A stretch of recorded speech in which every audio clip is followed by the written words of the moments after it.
Em nome do Pai, do Filho e do Espírito Santo. Amém. Amados irmãos e irmãs, é com muita alegria que nós estamos aqui para juntos estudar e meditar o Evangelho que a Igreja nos propõe para a solenidade do Domingo de Todos os Santos. Neste dia, o texto que é proposto para nós se encontra lá no Evangelho de Mateus, capítulo 5, versículos de 1 até o versículo 12. Quero aproveitar para dizer para vocês, algumas pessoas até perguntaram, eu havia anunciado que em outubro nós iríamos lançar um curso aqui do Evangelho de Mateus completo, versículo por versículo. Diante de algumas questões operacionais, o curso vai ser adiado, mas já digo para vocês quando ele vai ser lançado, tá certo? Ele vai ser lançado justamente no dia 18 de novembro, que é uma sexta-feira, na semana do feriado da Proclamação da República. Então aguarde aí que em breve eu trago novidades para vocês, para que a gente possa mergulhar neste Evangelho, tá bom? Mas vamos lá. O Evangelho diz assim: naquele tempo, vendo Jesus as multidões, subiu ao monte e sentou-se. Os discípulos aproximaram-se e Jesus começou a ensiná-los. Bem-aventurados os pobres em espírito, porque deles é o reino dos céus. Bem-aventurados os aflitos, porque serão consolados. Bem-aventurados os mansos, porque possuirão a terra. Bem-aventurados os que têm fome e sede de justiça, porque serão saciados. Bem-aventurados os misericordiosos, porque alcançarão misericórdia. Bem-aventurados os puros de coração, porque verão a Deus. Bem-aventurados os que promovem a paz, porque serão chamados filhos de Deus. Bem-aventurados os que são perseguidos por causa da justiça, porque deles é o reino dos céus. Bem-aventurados sois vós quando vos injuriarem, perseguirem e mentindo, disserem todo tipo de mal contra vós por causa de mim. Alegrai-vos e exultai, porque será grande a vossa recompensa nos céus. Amados irmãos e irmãs, esse texto se encontra diante de um dos cinco discursos que Mateus faz em seu Evangelho. Isso mesmo. No curso até vou comentar isso para vocês, né? O Evangelho de Mateus a gente encontra 5 discursos. Isso porque Mateus escreve para judeus cristãos. E aí os judeus tinham como ponto máximo dos seus escritos, os 5 primeiros livros da Bíblia, o Pentateuco, para nós, que para eles era chamado da Torá. Gênesis, Êxodo, Levítico, Números e Deuteronômio. E o que acontece? Mateus então também escreve 5 discursos, como se fosse um paralelo com esses 5 escritos. E aí esse é o primeiro dos seus discursos, que é o chamado Sermão da Montanha, é assim que a gente costuma chamar. E aí o que acontece nesse sermão? Nele, a gente pode dizer que está contido assim, a grande dinâmica do projeto de Jesus, a grande linha de pensamento dele, para todo aquele que quer dizer assim, eu só sou discípulo se eu fizer isso aqui, em outras palavras. E até porque também muitas pessoas olhavam o seguinte naquele tempo: olha, eu acredito na pessoa de Jesus, aquele que vivia até pouco tempo aqui conosco, mas eu quero saber como é que eu devo agir. Se eu sou um discípulo dele, como é que tem que ser minha ação? O Sermão da Montanha responde. Já no versículo 1, é importante você entender quando fala aqui que Jesus viu as multidões, subiu ao monte e sentou-se. E depois fala que os discípulos aproximaram-se. Vamos lá. Primeiro lugar, se você pegar a sua Bíblia e ler lá em Êxodo capítulo 19, do versículo 1 ao 3, você vai ver que vai aparecer Moisés subindo até o Monte Sinai para poder receber a lei de Deus, as tábuas da lei, os 10 mandamentos. Jesus aqui também sobe ao monte. Além de outras características que não convém ao fato de falar, no curso já gravei até aula sobre esse assunto, a gente percebe que Mateus acaba trazendo muitas semelhanças entre a pessoa de Jesus e a pessoa de Moisés. Então, o que acontece? Nós vemos Jesus como se fosse uma espécie de um novo Moisés. É mais ou menos essa dinâmica. Jesus acaba sendo visto como um novo Moisés.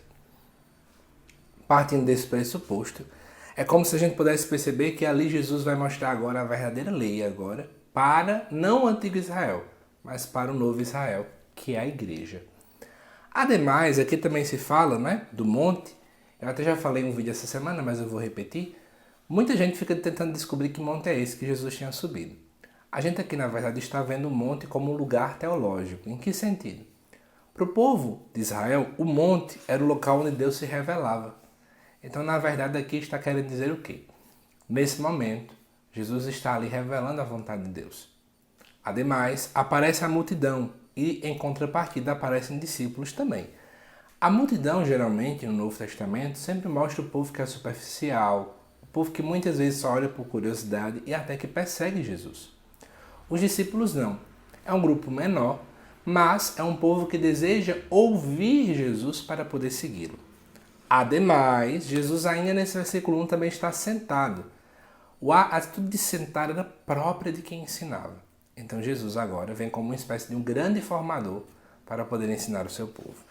Agora, ainda olhando para o Sermão da Montanha, antes de começar a ver as bem-aventuranças, como a gente costuma dizer, eu quero dizer para vocês que estão assistindo esse vídeo que nós podemos olhar para esse texto de 7 formas diferentes.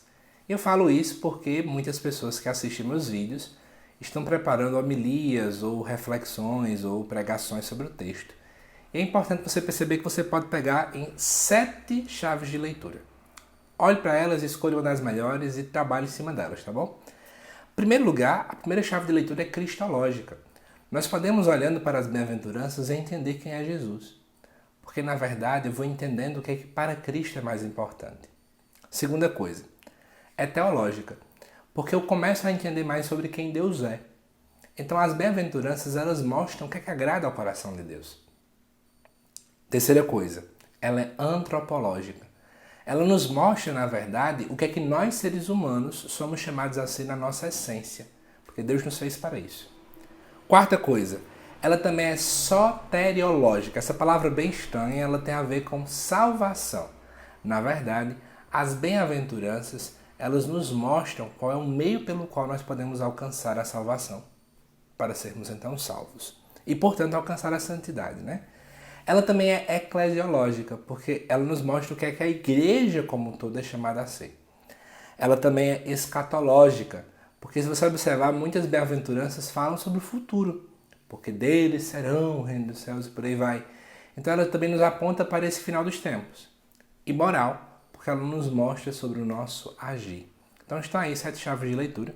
Mas agora vamos lá para o texto. Quero pincelar rapidamente com vocês as bem-aventuranças. Primeira bem-aventurança. Bem-aventurados os pobres em espírito. Em grego, não é pobres, seria uma espécie de mendigo. Mendigo é aquele que é indigente, é aquele que se esconde, é aquele que é pedinte. E quando usa-se a expressão em espírito, a gente vai justamente lembrar dos pobres que estavam naquele tempo esperando em Deus. A pobreza que é falada aqui, muito mais do que pensar em pobreza material, como se Deus gostasse do povo pobre, como se Deus gostasse da pobreza e, portanto, Deus desejasse mais pessoas pobres. Não é esse o contexto. Na verdade, a beleza da pobreza está em que quem é pobre acaba sendo tão vazio que recebe tudo. Tudo que as pessoas oferecem, ela recebe, ela abre-se. É uma espécie de um vazio que tudo recebe.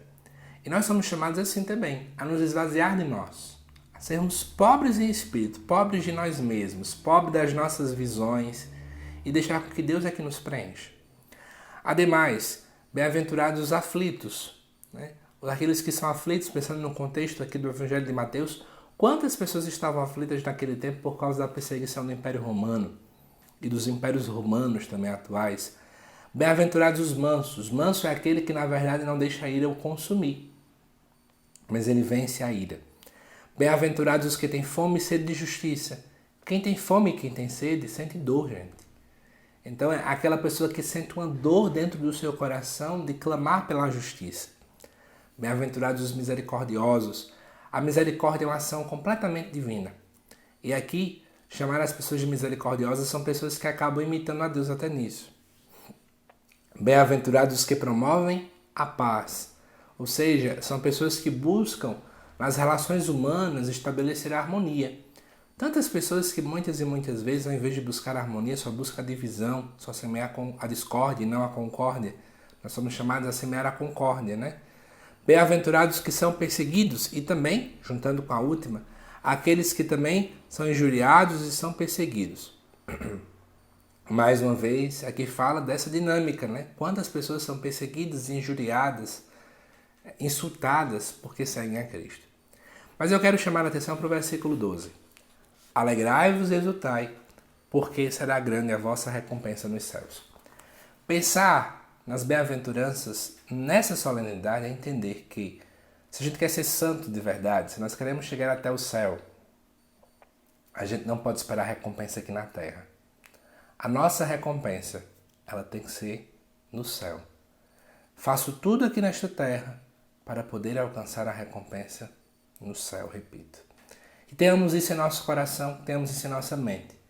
Deus deseja que nós não esperemos no aqui, no agora, mas no amanhã. Que Deus te abençoe, amado irmão, amada irmã, e eu te aguardo nos próximos vídeos aqui do canal.